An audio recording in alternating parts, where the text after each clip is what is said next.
setting out the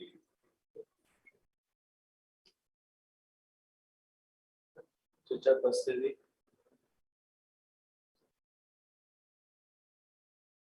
सही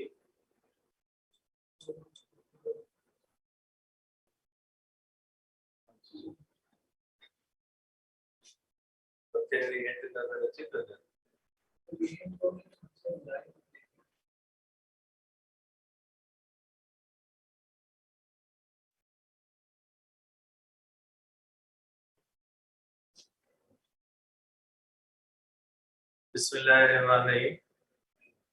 देखिए बेटा, पहली बात ये कि पीएमसी की जो टेस्ट आई है, ये जो पेड टेस्ट है, रात से चल रही है, फेसबुक पे भी चल रही है और ग्रुप्स में भी चल रही है।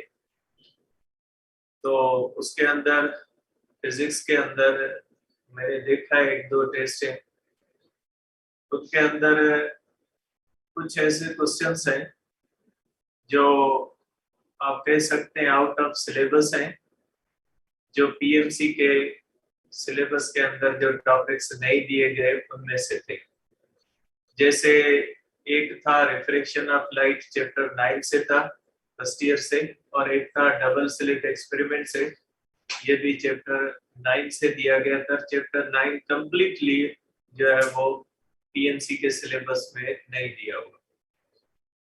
और दूसरी बात जो मैंने नोट की है, उसके अंदर जैसे हाफ वेव रेक्टिफायर और फुल वेव रेक्टिफायर के जो क्वेश्चंस हैं, उनके अंदर लेवल बहुत ज्यादा हाई रखी गई है क्वेश्चंस की। ऐसा नहीं कि हाफ वेव रेक्टिफायर और फुल वेव रेक्टिफायर नहीं है सिलेबस के अंदर, लेकिन जो उसमें से क्वेश्चंस दिए गए हैं, जो प्रॉब्लम्स दिए गए हैं, वो किसी भी बुक के अंदर मौजूद नहीं है, या इतनी ज्यादा एक्सटेंट जो है टॉपिक की किसी भी बुक के अंदर मौजूद नहीं है। ना एसटीबी के अंदर है, ना पीटीबी के अंदर है, और ना ही केपी के अंदर है, जिसमें फ्रीक्वेंसी के ऊपर क्वेश्चंस दिए गए हैं, जिसके अंदर उसके साथ मेरे ख्याल में उसके सिवा जो होता है फिल्टर्स के बारे में दिए गए, और तीसरी भी कोई ऐसी चीज थी, मैं भूल रहा हूँ।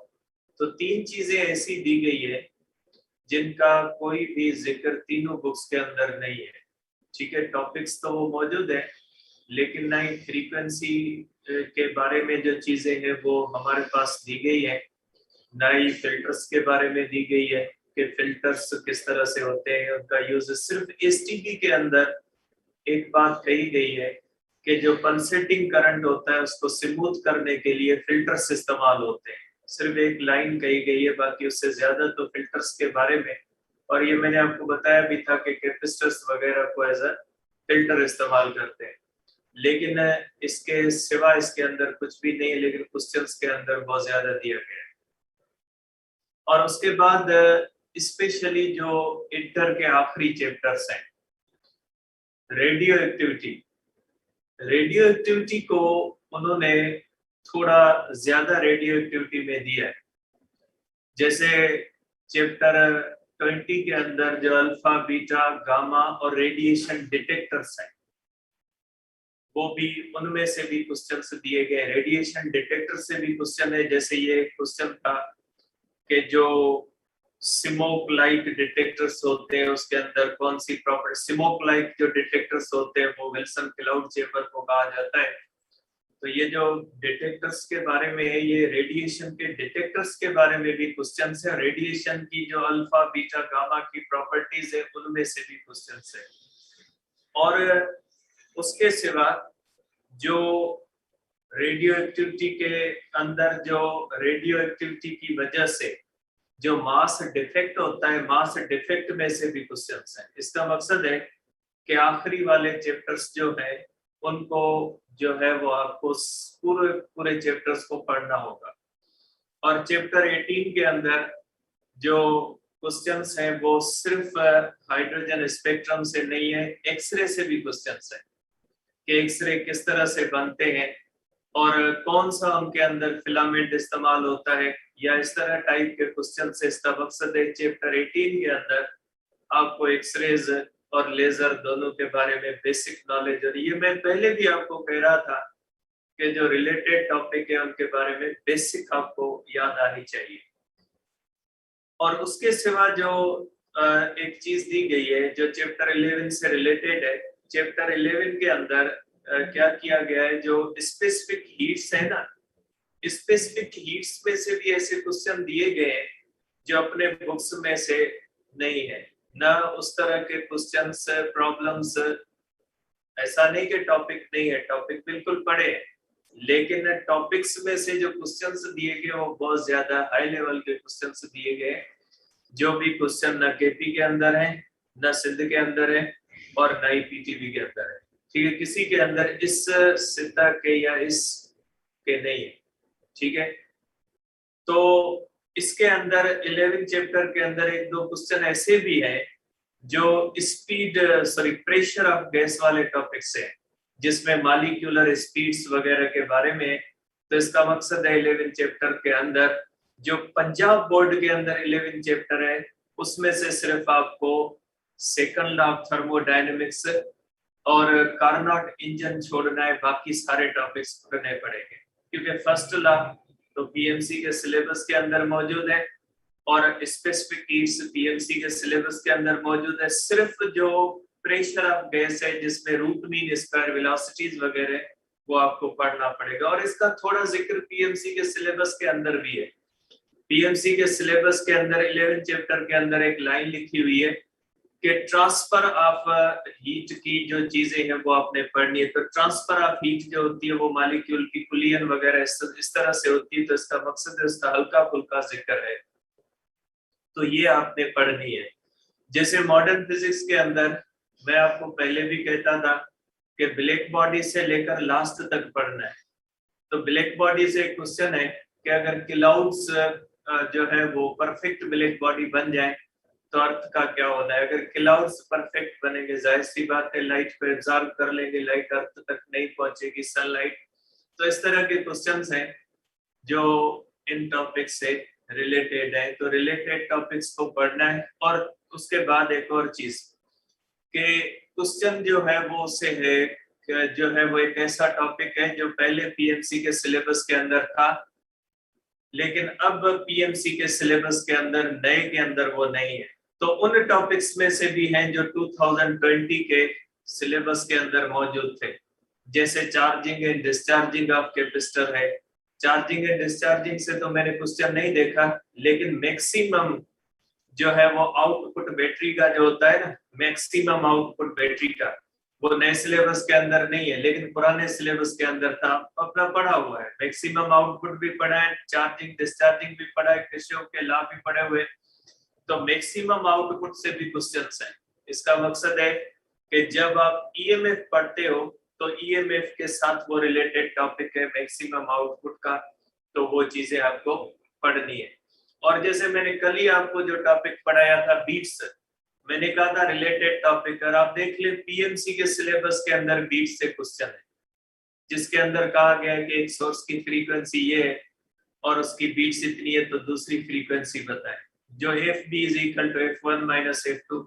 तो ये मैंने कल आपको बताया था, और पीएमसी के सिलेबस के अंदर उसमें भी क्वेश्चन है। इसका मकसद है कि रिलेटेड टॉपिक से पढ़ना जरूरी है। या सिंपली आप एक मैं सिंपल आपको बात कहूं कि जिन चैप्टर्स के कुछ टॉपिक्स पीएमसी के सिलेबस में दिए गए, जैसे 11 चैप्टर के कुछ टॉपिक्स हैं कुछ नहीं है, हीट एंड थर्मोडायनेमिक्स, तो आपको 11 चैप्टर पंजाब से पूरा पढ़ लेना चाहिए। ठीक है, जैसे हाइड्रोजन स्पेक्ट्रम का सिर्फ एक ही टॉपिक हाइड्रोजन स्पेक्ट्रम है, तो हाइड्रोजन स्पेक्ट्रम में से लेजर और एक्सरेज दोनों पढ़ लेने चाहिए। तो जिन चैप्टर जो कंप्लीटली नहीं है, जैसे चैप्टर 9 है, इनको नहीं पढ़े। इनमें से कोई एक आध क्वेश्चन आएगा तो वो सबके लिए होगा, उनको नहीं पढ़े।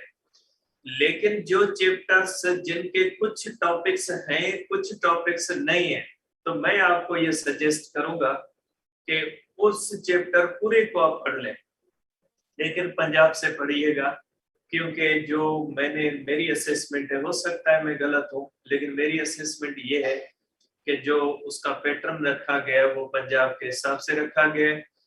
और फिजिक्स के एक पेपर के अंदर जब मैंने देखा है तो मुझे 15 से 20 क्वेश्चन ऐसे नजर आए जो मेरे हिसाब से आउट ऑफ सिलेबस है। ठीक है, तो और कॉन्सेप्ट बेस्ड भी क्वेश्चन, ऐसा नहीं कि बिल्कुल सिंपल रखा गया फिजिक्स को कॉन्सेप्ट बेस्ड रखा गया है। तो थोड़ा जो है वो ध्यान से तवज्जो से पढ़ना, और जितना मेरा जाती ख्याल है कि फिजिक्स डिसाइड करेगी जो टेस्ट का पैटर्न है कि किसकी पोजीशन आनी है किसकी पोजीशन नहीं आनी, क्योंकि जो उन्होंने पैटर्न रखा है, जो फिजिक्स की क्वेश्चन बैंक बनाने वाले हैं, उन्होंने कॉन्सेप्ट पे ज्यादा फोकस किया है। जो और भी क्वेश्चंस हैं जो टॉपिक्स में से भी है वो इतने सिंपल नहीं है। अगर आप उनको थोड़ा देखो, हो सकता है आपको सिंपल लगे, लेकिन हर एक के लिए सिंपल नहीं है। वो बच्चा जिसका कॉन्सेप्ट बेस्ड अच्छा पढ़ा होगा उसको इजी लगेगा, जिसका अच्छा नहीं पढ़ा हुआ होगा उससे पूछ लीजिएगा, उसके लिए पेपर मुश्किल है। ठीक है, तो इसलिए थोड़ा जो है वो ध्यान से, सुकून से, आराम से, फ्रस्ट्रेशन का शिकार नहीं होना है। मेरा आगे स्ट्रेटेजी ये रहेगी कि मैं जो है वो एक कंप्लीट करने के बाद आपको पंजाब बोर्ड के में से रीडिंग करवाऊंगा। सब जो टॉपिक्स हैं पहले इंटर शुरू करेंगे, जहां तक पहुंचते हैं, जरूरी नहीं है कि रिवीजन में कंप्लीट हो। बहरहाल कल के बाद इंशाल्लाह जो पीटीबी के टॉपिक्स होंगे जो पीएमसी के सिलेबस या उससे रिलेटेड है, उनको मैं यहाँ पे लाऊंगा, उसकी रीडिंग करेंगे, उसको थोड़ा डिस्कस करेंगे। उससे ये होगा आपकी रिवीजन भी हो जाएगी, और जो चीजें हैं मेन मेन उनको हम हाईलाइट भी कर देंगे, तो उससे इंशाल्लाह आसानी होगी आपको। तो बेटा डॉपलर इफेक्ट हमने 2 केसेस डिस्कस किए थे डॉपलर इफेक्ट के अंदर, और उन दोनों केसेस के अंदर हमने ये पढ़ा था कि अगर सोर्स ऑफ साउंड रेस्ट में है और लिसनर मूव कर रहा है तो फिर पिच या फ्रीक्वेंसी पे क्या तब्दीली आती है, इसके बारे में हमने पढ़ा था। ठीक है, और इसके अंदर हमने ये पढ़ा था कि अगर सोर्स ऑफ साउंड रेस्ट में है और लिसनर उसकी तरफ जा रहा है, तो लिसनर जब उसकी तरफ जाएगा तो उसका नतीजा ये निकलेगा कि लिसनर को आवाज की पिच ज्यादा महसूस होगी, और वो पिच ज्यादा इसलिए महसूस होती है कि साउंड की वेलोसिटी और लिसनर की वेलोसिटी दोनों एक दूसरे से अपोजिट होते हैं, और वेलोसिटी रिलेटिव वेलोसिटी बढ़ी हुई महसूस होती है, और नतीजा ये निकलता है कि फ्रीक्वेंसी या पिच जो होती है वो हमें बढ़ी हुई महसूस होती है। और दूसरा केस हमने ये पढ़ा था कि अगर सोर्स रेस्ट में है और लिसनर उससे अवे मूव कर रहा है, तो उसमें हमने ये देखा था कि लिसनर की वेलोसिटी और साउंड की वेलोसिटी का डायरेक्शन सेम बन रहा था, जिसका नतीजा ये निकल रहा था कि वेलोसिटी कम हो रही थी, और वेलोसिटी कम होने की वजह से फ्रीक्वेंसी या पिच जो है वो कम सुनाई देती है और आवाज ग्रेव सुनाई देता है। तो ये बात याद रखिएगा कि अगर सोर्स ऑफ साउंड रेस्ट में है और लिसनर मूव करता है, तो लिसनर के मूव करने से वेलोसिटी के अंदर चेंज आती है, और ये वेलोसिटी की जो चेंज होती है ये फ्रीक्वेंसी या पिच की चेंज की सूरत में जाहिर होती है। तो फ्रीक्वेंसी या पिच जो होती है उसके अंदर जो चेंज आती है वो due to the velocity change आती है। अब सेकंड केस हम इसका डिस्कस करते हैं, डॉपलर इफेक्ट का। इसके अंदर हम करेंगे केस 2। केस 2 के अंदर होता है कि when source is moving, source is in motion, and listener is moving.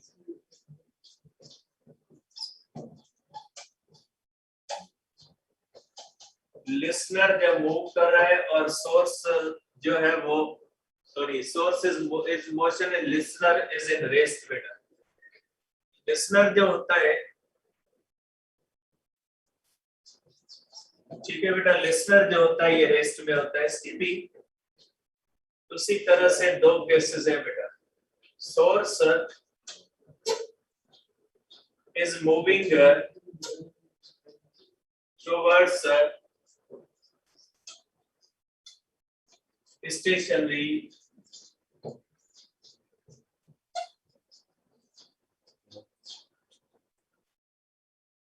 listener।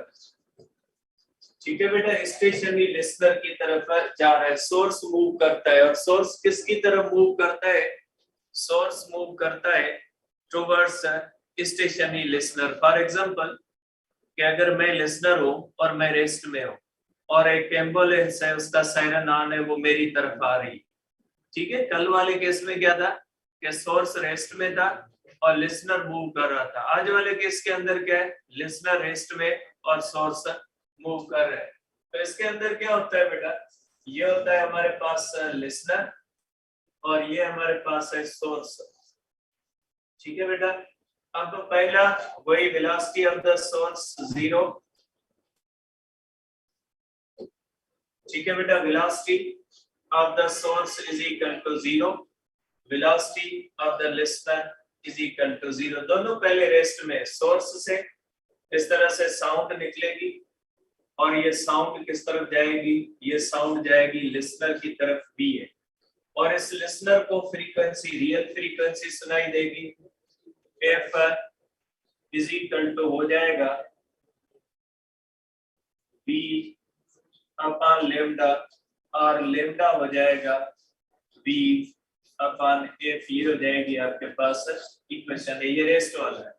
ठीक है, अब क्या होगा?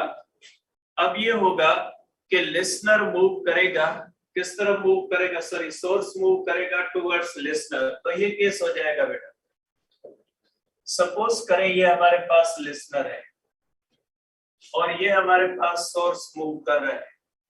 ठीक है, अब ये सोर्स इस तरफ मूव कर रहा है, ये वेलोसिटी ऑफ द साउंड है और ये वेलोसिटी ऑफ द सोर्स है, जबकि वेलोसिटी ऑफ द लिसनर 0 है।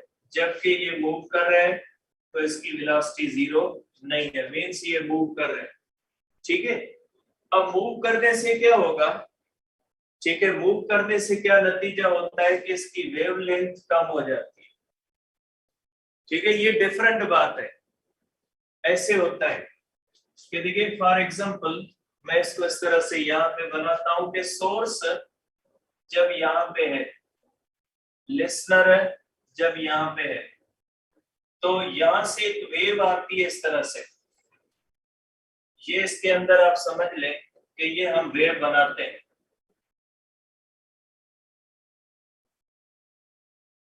इस तरह से, वेव आती है। अब सोर्स थोड़ी देर के बाद जब आगे आ जाता है, सोर्स सपोज करें थोड़ी देर के बाद यहाँ पे आ गया, यहाँ पे आ जाएगा, तो इससे क्या होता है कि इस तरह से इसे वेव निकलेगी और ये वेव्स की ओवरलैपिंग होगी। ओवरलैपिंग की वजह से क्या होता है? वेव लेंथ आपको कंप्रेस महसूस होती है। आप इसको एक एग्जांपल से देखें। फॉर एग्जांपल कि ये हमारे पास सोर्स है और ये हमारे पास लिसनर है। सपोज करें इनके दरमियान डिस्टेंस है 100 मीटर। ठीक है, और इस सोर्स की फ्रीक्वेंसी है 100 हर्ट्ज। ठीक है, सोर्स और लिसनर के दरमियान कितना डिस्टेंस है? सोर्स और लिसनर के दरमियान डिस्टेंस है 100 मीटर। जैसे फॉर एग्जांपल मेरे दरमियान और एम्बुलेंस के दरमियान डिस्टेंस है 100 मीटर। एम्बुलेंस के सायरन से एक साउंड वेव निकलती है जिसकी फ्रीक्वेंसी है 100 हर्ट्ज। तो इसका मतलब है मेरे दरमियान और एम्बुलेंस के दरमियान एक सेकंड में कितनी वेव्स होंगी? 100। अगर एक सेकंड के अंदर फ्रीक्वेंसी 100 है, मींस एक सेकंड के अंदर 100। तो अगर मेरे दरमियान और एम्बुलेंस के दरमियान डिस्टेंस भी 100 मीटर है और हमारे दरमियान एक सेकंड में वेव्स भी 100 बनती है, इसका मकसद है कि मेरे दरमियान और जो है वो एम्बुलेंस के दरमियान 100 मीटर में 100 वेव्स है। 100 मीटर में 100 वेव्स होने का मकसद ये है कि इसकी वेवलेंथ कितनी हो जाएगी? इसकी वेवलेंथ हो जाएगी 1 मीटर, क्योंकि 100 मीटर में 100 जो है वो क्या है? वेव्स है। अब अगर थोड़ी देर के बाद जब सोर्स सपोज करें किलोज आ गया, अब इनके दरमियान डिस्टेंस बाकी बचा 50 मीटर, फ्रीक्वेंसी वही है 100 हर्ट्ज है, फ्रीक्वेंसी 100 हर्ट्ज है, यहाँ पे भी 100 हर्ट्ज है, डिस्टेंस 100 मीटर है, लेकिन सोर्स मूव कर रहा है, मूव कर रहा है तो सोर्स और लिसनर के दरमियान डिस्टेंस क्या हो जाएगा, कम, लेकिन सोर्स की फ्रीक्वेंसी तो सेम रहेगी। पहले 100 मीटर के अंदर 100 वेव्स थी, अब 50 मीटर के अंदर 100 वेव्स होगी, तो वेवलेंथ आपको क्या महसूस होगी, हाफ मीटर महसूस होगी। ऐसा नहीं कि ये एक्चुअल होती है, ये ओवरलैपिंग होती है इस तरह से। तो जिसका नतीजा क्या होता है, जिसका नतीजा ये होता है कि वेवलेंथ क्या हो जाती है, वेवलेंथ कम हो जाती है, और वेवलेंथ के कम होने से आपको पता है कि अगर वेवलेंथ कम होगी तो फ्रीक्वेंसी बड़ी भी महसूस होगी और पिच जो है वो बड़ी भी महसूस होगी। तो ये बात याद रखिएगा कि जब सोर्स मूव करता है लिसनर की तरफ, तो चेंज जो अपीयर होती है वो किसके अंदर अपीयर होती है, वेवलेंथ के अंदर। कल वाला केस हमने देखा था जिसके अंदर लिसनर मूव कर रहा था, अगर लिसनर मूव करेगा तो चेंज किसके अंदर अपीयर होगी, चेंज जो होगी वो अपीयर होगी वेलोसिटी के अंदर, और वेलोसिटी की चेंज की वजह से क्या हो जाएगा, पिच या फ्रीक्वेंसी चेंज होगी। लेकिन जब सोर्स मूव करता है तो सोर्स के मूव करने से क्या होता है, ऐसा लगता है कि वेवलेंथ कंप्रेस हो जाती है, वेवलेंथ कंप्रेस होने का रीजन ओवरलैपिंग होता है, और नतीजा ये निकलता है कि वेवलेंथ की डिक्रीज होने की वजह से अगर वेवलेंथ डिक्रीज महसूस होगी तो फ्रीक्वेंसी क्या होगी, इंक्रीज्ड महसूस होगी, और पिच जो होगी वो इंक्रीज्ड महसूस होगी। तो आप इस तरह से कह सकते हैं कि F2 जो होगी ये हो जाएगी लैम्डा डैश की, क्योंकि जब ये मूव करेगा तो फ्रीक्वेंसी चेंज नजर आएगी, और चेंज्ड फ्रीक्वेंसी क्या हो जाएगी, v अपॉन लैम्डा डैश। इसको कर ले आप इक्वेशन जी। अब ये लैम्डा डैश किसके बराबर हो जाएगा, ये हो जाएगा v डैश अपॉन f, क्योंकि यहाँ पे ये लैम्डा के अंदर चेंज आती है, ये भी किसकी वजह से आती है, मोशन की वजह से आती है। जाहिर सी बात है ये लैम्डा अगर कम होती है तो किस वजह से कम होती है, velocity of the source is v dash की। अब यहाँ पे देख लें कि अगर हम यहाँ पे देखते हैं तो यहाँ पे आप देखें कि वेलोसिटी ऑफ द सोर्स और वेलोसिटी ऑफ द साउंड का डायरेक्शन सेम है, तो दोनों की जो v डैश होगी is equal to v minus vs होगी, क्योंकि सेम डायरेक्शन में हम क्या करते हैं, माइनस करते हैं। तो इसकी वजह से ये हो जाएगा v माइनस vs अपॉन होगा f, यहाँ पे रखें तो f डैश होगा v upon v minus vs upon f, ये चला जाएगा f ऊपर, ये होगा v upon v minus vs, तो फ्रीक्वेंसी डैश हो जाएगी is equal to 1 v minus vs upon v, इस तरह भी कर सकते हैं। तो ये हो जाएगा आपके पास f dash is equal to f 1 upon 1 minus vs upon v, ये आ जाएगा न्यू फ्रीक्वेंसी का फार्मूला। ठीक है, ये न्यू फ्रीक्वेंसी का फार्मूला आ जाएगा। ये फार्मूला कहता है कि डिनोमिनेटर में माइनस है, डिनोमिनेटर में माइनस है मींस जितनी माइनस में वैल्यू ज्यादा होगी उतना 1 या डिनोमिनेटर छोटा होगा, जितना डिनोमिनेटर छोटा होगा उतनी न्यू फ्रीक्वेंसी क्या हो जाएगी, बढ़ेगी। इसका मकसद है कि फ्रीक्वेंसी या पिच, कंक्लूजन आप इसका लिख सकते हैं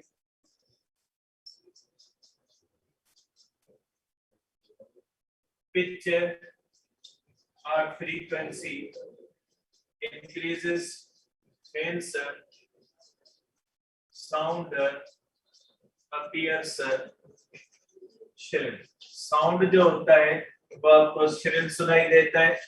दोनों कल वाले और इसके अंदर रीजन का फर्क है, कल जो था वो लिसनर मूव कर रहा था, आज क्या मूव कर रहा है, सोर्स मूव कर रहा है। जब सोर्स मूव करता है तो वेवलेंथ के अंदर चेंज आती है, और वेवलेंथ की चेंज की वजह से पिच या फ्रीक्वेंसी के अंदर चेंज महसूस होती है।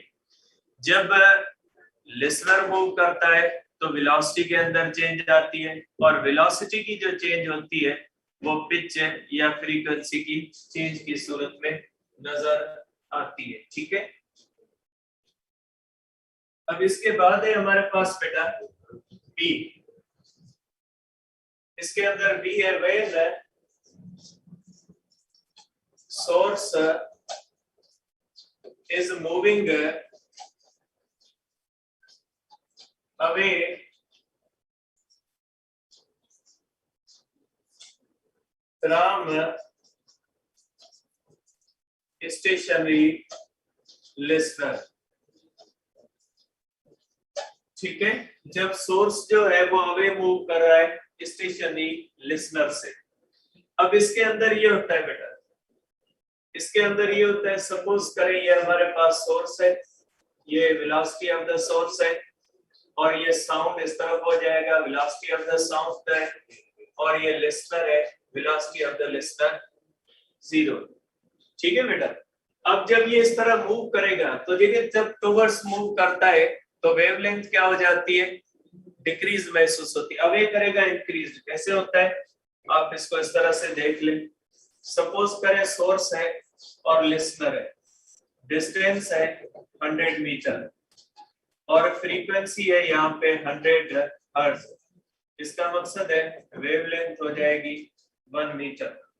अब लिसनर वही है, सपोज करें सोर्स आ जाता है यहाँ पे, ठीक है, क्योंकि सोर्स इस तरफ जा रहा है, सोर्स की वेलोसिटी इस तरफ है और साउंड की वेलोसिटी इस तरफ है बेटा। वेलोसिटी ऑफ द साउंड और सोर्स अपोजिट डायरेक्शन। अब सपोज करें डिस्टेंस 2 हो जाता है 150 मीटर।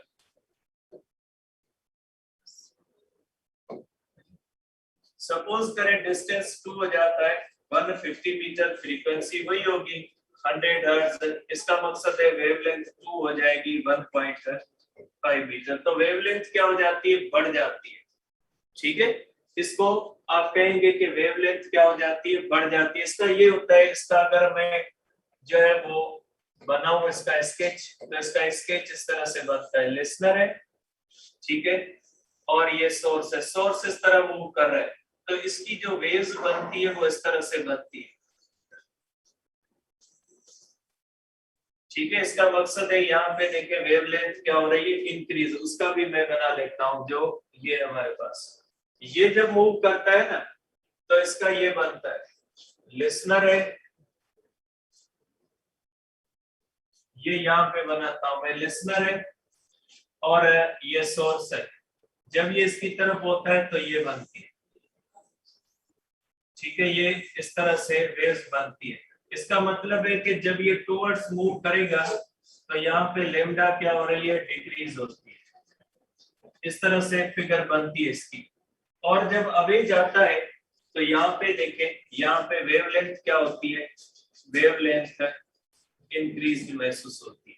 जब अवे जाता है तो इस तरह से वेवलेंथ इंक्रीज महसूस होती है।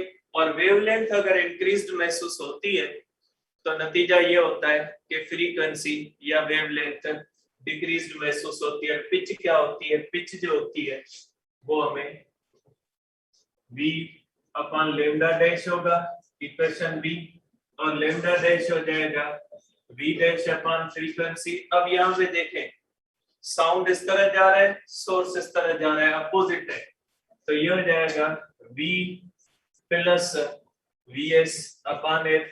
आप पुट करोगे v प्लस v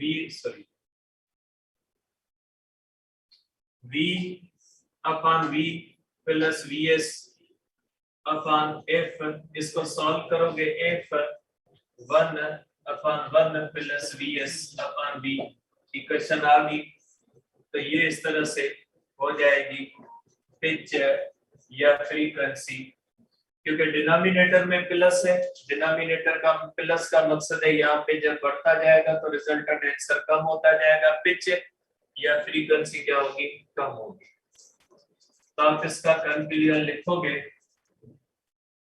कंक्लूजन ये होगा कि फ्रीक्वेंसी और पिच डिक्रीजेस।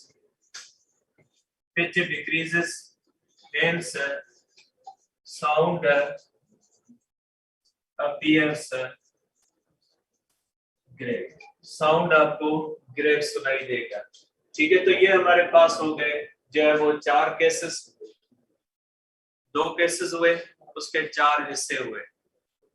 ठीक है, यहाँ पे तीसरा जो है वो दिया गया है, वो इन दोनों की कॉम्बिनेशन से बनता है। उसके सिर्फ आपने फार्मूले याद रखने हैं कि अगर दोनों एक दूसरे की तरफ आएंगे, सोर्स और लिसनर, तो जाहिर सी बात है सोर्स के आने से वेवलेंथ कम होगी, लिसनर के आने से वेलोसिटी बढ़ेगी, और नतीजा ये निकलेगा कि पिच या फ्रीक्वेंसी बढ़ेगी। और जब दोनों एक दूसरे से अवे जाएंगे, तो दोनों जब एक दूसरे से अवे जाएंगे, तो अवे जाने से वेलोसिटी जो है वो कम होगी और वेवलेंथ बढ़ेगी, और नतीजा ये निकलेगा कि जो है वो पिच या फ्रीक्वेंसी कम होगी। ठीक है, उसके फार्मूले भी आपके बुक में दिए गए, मैं फार्मूले लिख लेता हूँ।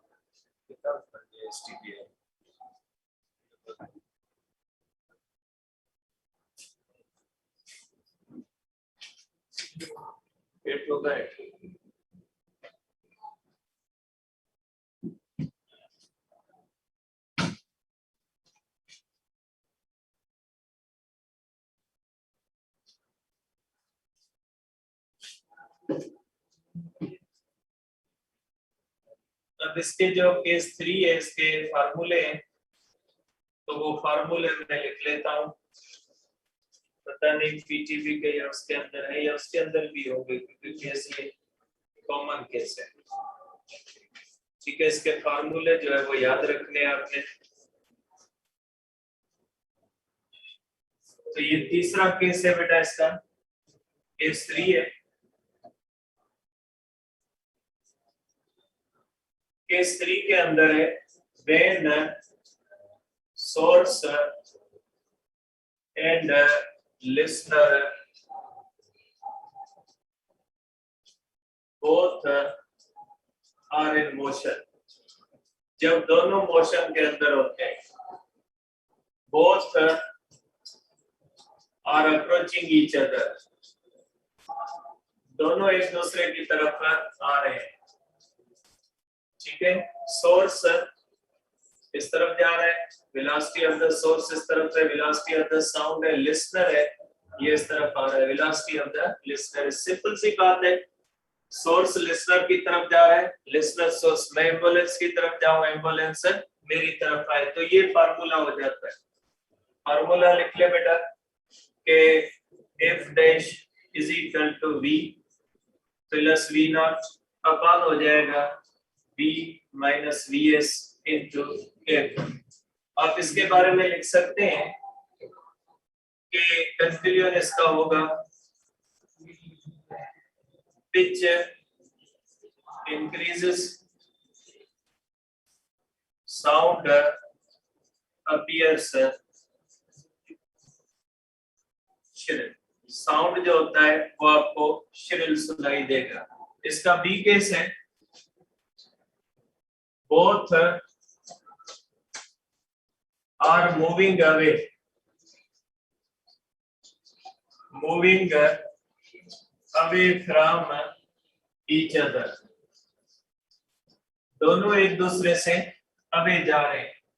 सपोज करें सोर्स इस तरफ जा रहा है और लिसनर इस तरफ जा रहा है, दोनों एक दूसरे से अवे जाएंगे, तो फ्रीक्वेंसी का फार्मूला हो जाएगा हमारे पास F dash is equal to V minus V not upon V plus V S into F. ठीक है बेटा, इस तरह से होगा। तो ये इसका फार्मूला कहता है कि दोनों जब अवे जाएंगे तो पिच जो होगी वो डिक्रीज होगी बेटा। पिच डिक्रीजेस, पिच जो होती है वो डिक्रीज होती है, हेंस साउंड अपीयर्स ग्रेव। ठीक है, साउंड जो होता है वो आपको ग्रेव महसूस होगा, तो ये इसका कंक्लूजन होता है। इस तरह से आप इसको कह सकते हैं। ठीक है, तो ये 3 केसेस हुए बेटा डॉपलर इफेक्ट के। और इसके बाद इससे रिलेटेड शॉक वेव्स है या यूजेस है बेटा, ठीक है। इनको शाम में डिस्कस करेंगे या कल डिस्कस करेंगे, फर्स्ट ईयर की क्लास होगी, इसलिए जो है वो नेक्स्ट हम डिस्कस करेंगे, शाम में करेंगे या कल सुबह में कर लेंगे इसको डिस्कस। और दूसरी बात बेटा, मैं जो रिवीजन करवाऊंगा उसमें सिर्फ बुक रीडिंग होगी, जिसको जरूरत नहीं है वो अटेंड न करे क्लास, ठीक है। ऐसा ना हो कि आपका टाइम वेस्ट हो, वैसे जरूरत नहीं होती, लेकिन बहरहाल बहुत सारे बच्चे एक ही बात पे जिद करके बैठे हुए हैं कि रिवीजन रिवीजन या रिवीजन, तो जितने दिन भी है मैं करवाता रहूंगा। बाकी फायदा मेरे हिसाब से उसका कोई नहीं होना, जब तक आपकी सेल्फ स्टडी नहीं होगी तब तक आपको फायदा नहीं होगा। सेल्फ स्टडी करें, रिवीजन का आप शेड्यूल बनाएं और रिवाइज करें।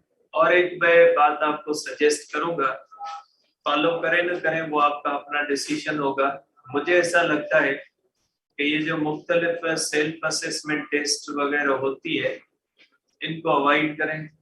अपने इससे ये होगा कि आपके 1-2 दिन वेस्ट होंगे, आप टेस्ट देने जाओगे फिर वापस आओगे, तो इससे आपका नुकसान होगा। 1-2 दिन आपके वेस्ट होंगे और कुछ नहीं होगा। जब आपको सेल्फ असेसमेंट टेस्ट करनी ही है तो 36 टेस्ट पीएमसी ने दिए और इंशाल्लाह हम इनको रीजनरेट करके 36 आपको टेस्ट मोड्स पे दे देंगे। हम 36 जब आपको टेस्ट मोड्स पे दे देंगे, ठीक है, तो उसके बाद आप जब चाहे उसकी प्रैक्टिस करते रहे। और मेरे ख्याल में पीएमसी से ज्यादा रिलेटेड किसी भी टेस्टिंग एजेंसी, जो सो कॉल्ड टेस्टिंग एजेंसीज होती है, उनमें से किसी की भी रिलेटेड चीजें नहीं होगी, ठीक है। ये मैं फिर भी कहूंगा, वांदे लोग हैं, खुद भी इनको काम है नहीं, आपको भी डीरेल करेंगे, आपको भी अपने रास्ते से इधर उधर भटकाएंगे। आप अपना काम करें, रिवीजन करें, अब इन सेल्फ असेसमेंट वगैरह इनकी तरफ न जाएं। आप अपनी रिवीजन का शेड्यूल बना के रिवाइज करें। बाकी रिवीजन हम करवाते रहेंगे, जिसको जरूरत हो वो अटेंड करे, जिसको जरूरत ना हो वो अटेंड ना करे। कोई नई बात नहीं होगी, सेम चीजें होगी, वही बुक से पढ़ के आपको सुनाएंगे। कि कह रहे हैं बहुत सारे बच्चे के पढ़ने में मसला है, पढ़ने में मसला है, तो पढ़ भी लेते हैं, कोई मसला नहीं है, तो वो पढ़ेंगे, इसलिए कोई नई चीज नहीं होगी। आप अपना टाइम वेस्ट नहीं कीजिएगा, आप सुकून से आराम से अपनी रिवीजन करें। अब अगर जैसे ये मैंने कहा शाम को या कल को, इस पे अब कुछ नहीं, अब यूजेस है वो मैं पढ़ के सुनाऊंगा, या आप खुद भी पढ़ सकते हो, वो मैं पढ़ लूंगा, क्योंकि ऐसा ना हो कि कहीं ये चीज रह गई, रहेगी नहीं, इंशाल्लाह ये भी पढ़ लेंगे। तो मैं पढ़ूं या आप पढ़ो, बात एक ही है, लेकिन बहरहाल मैं पढ़ लूंगा ताकि ये बात हो कि सिलेबस कंप्लीट हो गया, ऐसा ना हो कि सिर्फ बिला बात रह गई, ठीक है। और जो है वो आराम से सुकून से आप रिवीजन की करें। रिवीजन जितनी आप ज्यादा करोगे फायदा होगा।